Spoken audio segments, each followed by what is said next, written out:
혹시 이런 생각 한 번쯤 해보신 적 있으세요?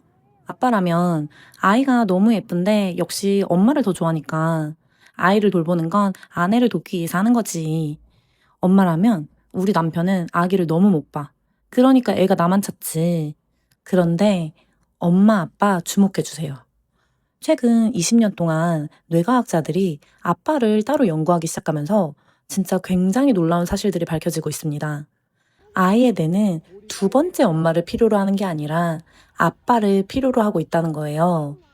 더 놀라운 건 아빠가 안아주는 것과 책을 읽어주는 것만으로도 아이의 뇌는 완전히 다르게 발달한다는 거예요.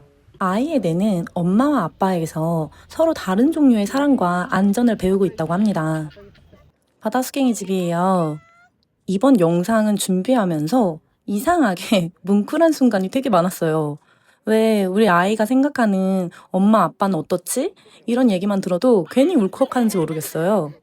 그래서 오늘은 저희 남편 포함해서 아빠들이 꼭 들으셨으면 하는 이야기를 해보려고 합니다. 엄마들이 보고 계신다면 남편분들한테 빨리 카톡 공유 준비하시고요. 오늘은 딱 3가지만 기억해 주세요. 첫째, 아빠의 목소리. 둘째, 아빠와의 몸놀이. 셋째, 아빠의 포옹입니다. 절대 거창한 이야기가 아니죠? 지금 우리 아이 곁에 있다면 바로 할 수 있는 이야기입니다. 오늘 가장 중요한 이야기는 아이는 완벽한 아빠를 기다리는 게 아니라 자기만의 아빠를 기다리고 있다는 거예요. 첫 번째로 아빠의 목소리는 아이 뇌의 언어 지도를 넓혀준다고 해요. 많은 아빠들이 처음에는 아이 앞에서 혼자 얘기하는 걸 되게 민망해 하잖아요. 그리고 말수가 확 줄어들고요. 특히 첫 애거나 태생이 극아이인 아빠들은 아이가 못 알아듣는 것 같은데 허공에 대고 혼자 떠드는 게 쉽지만은 않은 거죠. 저희 남편도 그랬어요. 근데 연구 결과 들으시면 오늘부터 조잘조잘력을 키우게 되실 거예요. 아빠의 평범한 말 한마디가 아이에 대해 정말 다양한 언어 경험을 주고 사람과 세상을 이해하는 지도를 만들어 간다고 해요. 엄마와 아빠는 아이에게 말을 거는 방식부터가 조금 다르다고 해요. 그래서 하루 종일 엄마 말을 듣고 있던 아이 뇌에는 아빠가 툭 하는 평범한 말들이 아주 특별한 자극이 될 수 있다는 거예요. 아빠 왔다. 누가 오늘 재밌게 놀았어. 하늘 봐봐, 비행기다. 이런 평범한 말들이요. 아이에게 아빠의 목소리는 단순한 배경음이 아니라 뇌 발달의 일부가 될 수 있다고 합니다. 진짜 흥미로운 연구도 있었어요. 하버드 대학교 연구진은 400개 가정을 2년 동안 관찰했는데요. 아빠가 책을 읽어준 아이들이 언어 능력과 문해력에서 더 높은 수준을 보였다고 합니다. 연구진은 그 이유 중 하나로 아빠들의 대화 방식을 이야기했어요. 엄마들은 책 속 이야기를 중심으로 읽어주는 경우가 많다면 아빠들은 자신의 경험이나 현실 세계를 연결해서 대화를 확장하는 경향이 있었다고 해요. 아니, 이 얘기는 엄마인 저도 진짜 열심히 책을 읽어주는데 이게 뭔 소리지? 했거든요. 근데 제가 차분하게 생각해보니까 저는 책 속에 만약에 빨간 꽃이 있다면 빨간 꽃이 있네. 커다란 빨간 꽃을 토끼가 잡으러 오나 보다. 책 자체에 대한 이야기를 재밌게 했다면 아빠는 빨간 꽃이 있네. 세나랑 여름에 오키나와에서 봤던 꽃 기억나? 그때 꿀벌도 많았잖아. 아이와 경험했던 바깥 이야기와 연결해준다는 거예요. 저희 남편이 조곤조곤 늘 이렇게 아이랑 이야기하면서 읽어주거든요. 저는 거의 한편에 구연 동화를 쓰고 있는데 말이죠. 그래서 아빠는 단순히 책을 읽어주는 게 아니라 아이가 책 밖의 세상을 상상하도록 돕는 사람이었다는 겁니다. 두 번째, 아빠와 몸으로 노는 시간은 전두엽을 키우는 시간입니다. 혹시 아빠들이 아이를 번쩍 들어 올려서 비행기 놀이를 해주거나 침대에서 뒹굴뒹굴 놀아주는 모습 보신 적 있으시죠? 가끔 위험해 보이기도 하지만 아이가 너무 좋아하잖아요. 실제로 연구 결과에서도 아빠와의 몸놀이가 아이의 뇌에 굉장히 특별한 경험이 될 수 있다고 설명합니다.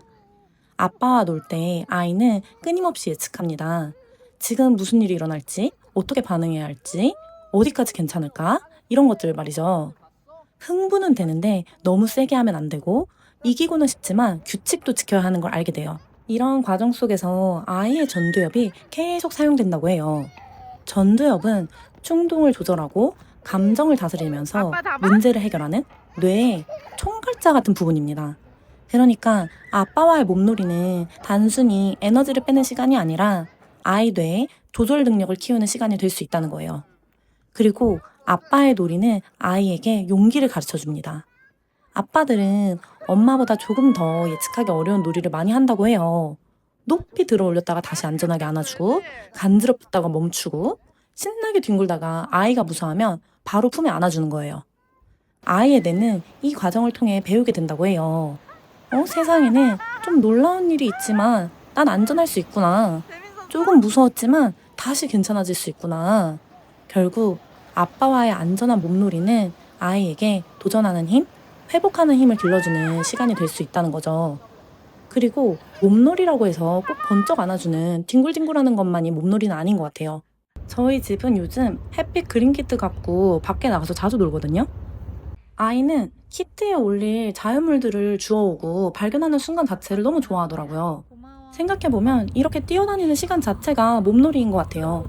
몸을 움직이고 햇빛을 느끼고 엄마 아빠 깔깔 웃고 새로운 걸 발견해보는 경험이요.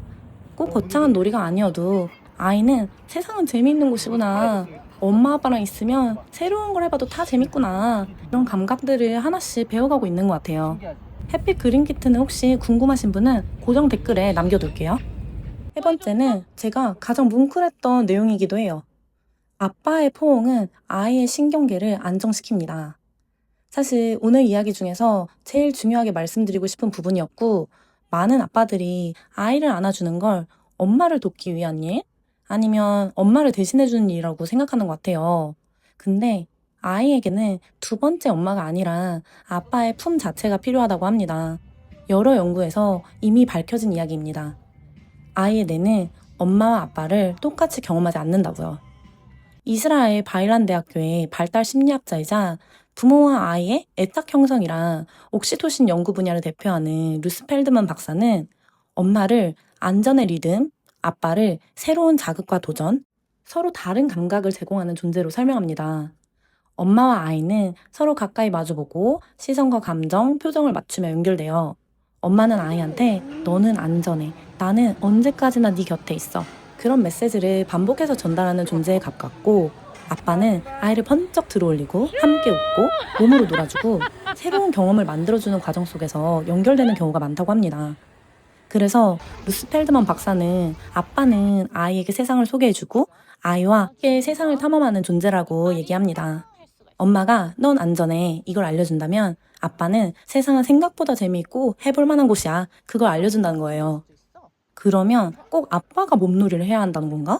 엄마는 그런 역할을 하면 안 되는 거야?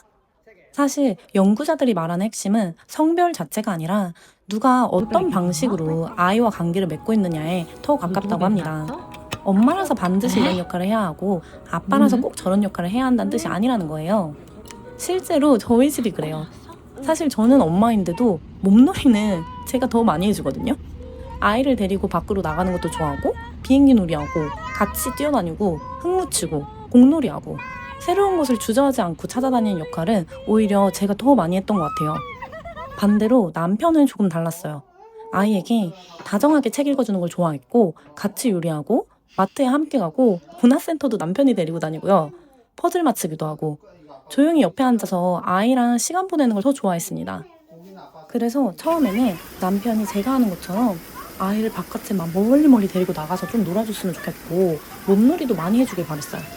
아마 남편도 말하진 않았지만 본인이 해주는 것처럼 가끔은 집에서 아이한테 맛있는 걸 제가 더 많이 해주고 차분하게 놀아주길 바랬을 것 같고요.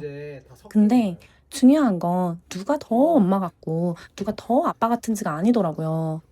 저희 부부가 서로 다른 방식으로 아이와 관계를 맺고 아이한테 다양한 경험을 만들어주고 있다는 사실 자체가 중요했던 것 같아요.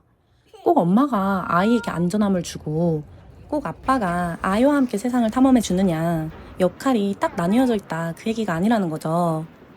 루스 펠드만 교수도 부모의 역할은 경쟁 관계가 아니라 서로를 보완하는 관계라고 강조합니다. 그래서 역할이 사회 통념과는 조금 바뀐 것 같은 저희 집 같은 곳도 많을 거 아니에요? 그런 집들도 지금처럼 아이랑 각자의 방식으로 시간을 보내보자고요. 여기서 오해하면 안 되는 게 하나 있어요. 루스 펠드만 박사의 연구는 아빠가 없으면 안 된다 그 얘기를 하는 게 아닙니다. 아이 뇌가 정말 필요로 하는 것은 안전한 애착, 따뜻한 스킨십, 그리고 꾸준한 관계라는 거죠. 그 역할은 저희 집처럼 엄마 아빠가 반대가 될 수도 있고 할머니 할아버지가 대신해 줄 수도 있어요. 아이를 사랑하며 돌보는 다른 양육자가 될 수도 있습니다. 중요한 건 누가 해주느냐 그거보다 얼마나 꾸준히 진심으로 해주냐 이거 같아요. 사실 아이는 완벽한 아빠를 필요로 하지 않잖아요. 육아서를 다 읽은 아빠가 필요한 것도 아니고 한 번도 화내지 않는 아빠도 아니고 항상 정답을 알고 있는 아빠도 아니에요. 아이에게 필요한 건 계속 돌아오는 아빠라고 합니다. 피곤해도 한 번도 안아주는 사람, 서툴러도 말을 한마디라도 걸어주는 사람, 실수했더라도 유머러스하게 넘길 줄 아는 사람, 오늘 잘못한 일이 있어도 내일은 다시 안아주는 사람. 아이의 뇌는 특별한 이벤트보다 이런 평범한 순간들이 반복될 때 더 깊은 안정감을 만들어가나 봐요. 오늘 내용 정리해 볼게요. 아빠가 아이에게 줄 수 있는 가장 큰 선물은 생각보다 거창하지 않았어요. 첫째, 아빠의 목소리를 들려주세요. 둘째, 몸으로 신나게 놀아주세요. 셋째, 자주 안아주세요. 그리고 무엇보다 중요한 것, 완벽하려고 하지 마세요.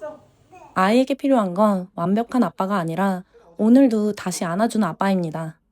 아이는 지금도 아빠를 보면서 세상을 배우고 있다고 해요. 그리고 아이에게 아빠란 세상으로 나갈 용기를 주는 가장 따뜻한 안전기지이잖아요. 오늘 퇴근하고 집에 가시면 와다다다 뛰어가서 아이를 한번 꼭 안아주세요. 그 짧은 포옹 하나가 아이의 뇌는 평생 남을지도 모르니까요. 오늘 내용이 뭔가 뭉클함이 있었다면 구독과 좋아요로 함께 해주세요. 그럼 오늘도 우리 모두의 우아한 육아를 응원합니다. 육아팀입니다.